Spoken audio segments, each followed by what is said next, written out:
Yes, atukwaniriza ku mukutu gwaffe omuganzi gwe bayita Uganda mu Kamoli. Of course program yo enganzi bagiyita The City Celebrity Talk we tubeera nga tukutuusaako biki ebifa mu Uganda entertainment industry okwetoloola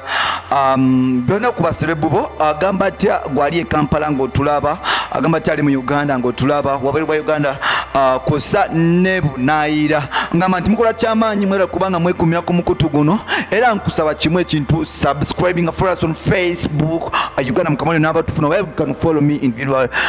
Ntambi Chimzo Rich Boy Maxud Junior osobola okumfollowinga ku Facebook Instagram ne Twitter ntubanga ntukwasaganya ensonga zino nakuba leero tukuleetedde Bebe Cool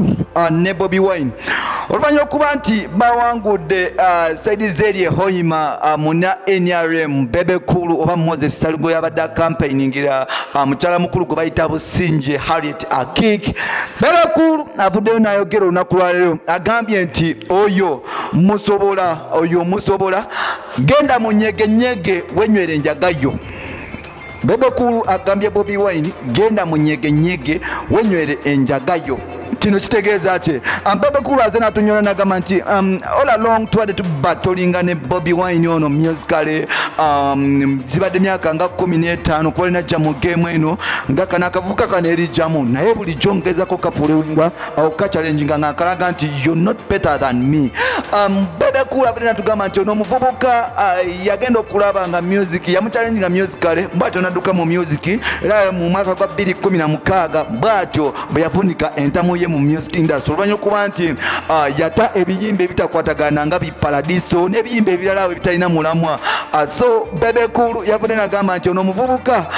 yasalawo n'agenda ne butaliibwe obuyayeyayo obwo bunobyanli kosa ne mukyala we Babi Kyagulanyi nga ye Bebe Cool baabayita buvubuka buyayeyaye tebulina magezi bunywanjaye. So yavudde n'agamba nti kana akavubuka akayaye bw'atyo music yakalima kwe kusalawo kujoininga politics era all along abadde akanoonya wakafunira era bw'atyo yakafunye n'agamba nti nze Bobby Wine nzize mu challenginga not because mbuzirwa kubamba omugezi nnyo bamuwakabi nnyo lwakuba nti mu challenginga ebyakola nti addressinga abavubuka bangi n'abatwala ku off topic nti Bebe Cool yavudde n'atugamba nti Bobby Wine olunaku lwajjo yamukakasizza nti is better than yakakasizza nti Bebe Cool is better than him buli wamu oluvannyuma okuba nti yamukubye akalulu munakibiina kya FDC gwe bayita Nyakato kosa mu kisinde kya People Power babadde bamucampaigningira obulungi balemereddwa babakubye akalulu ate nga muna NRM gwe bayita Businje Harriet bati bwe yawangudde era ng'ono Bebe Cool yabadde amucampaigningira olutalo luno lubalutsewo ku Facebook. Bobby Wine avuddeyo n'awanda omuliro n'agamba nti obubbi obwabadde mu kalulu nabwe kityo aba silent majority ne Bebe Cool kiyenje sirikako kuba toyina kyomanyi we are trying to liberate this country and you there yapping oyogera ebintu ebitazimba so shut up your big mouth funa ku magezi tosiruwala nnyo Bebe Cool. Bobby Wine bw'abigamba sinze abyogera so mukulu Bebe Cool sale oyinza okubeera eyo n'ofuna obusungu bambi sinze abyogera yabadde Bobby Wine n'avaayo n'agamba nti ekibuto ekyo ky'obeera ng'olya embizi ezo walibadde ng'okendeezaako ku kibuto kyo kuba bino ebintu nsonga za ggwanga beera ng'osirikako naye ate Bebe Cool avudde n'amaluku n'agamba me am a Muslim sirya mbizi tompita ba Spice Diana of course mpita abo batalitali abo bava mu ddiini batandika n'okulya embizi nze Bebe Cool ndi musajja musiraamu bampita Musa oba Moses so you should respect me.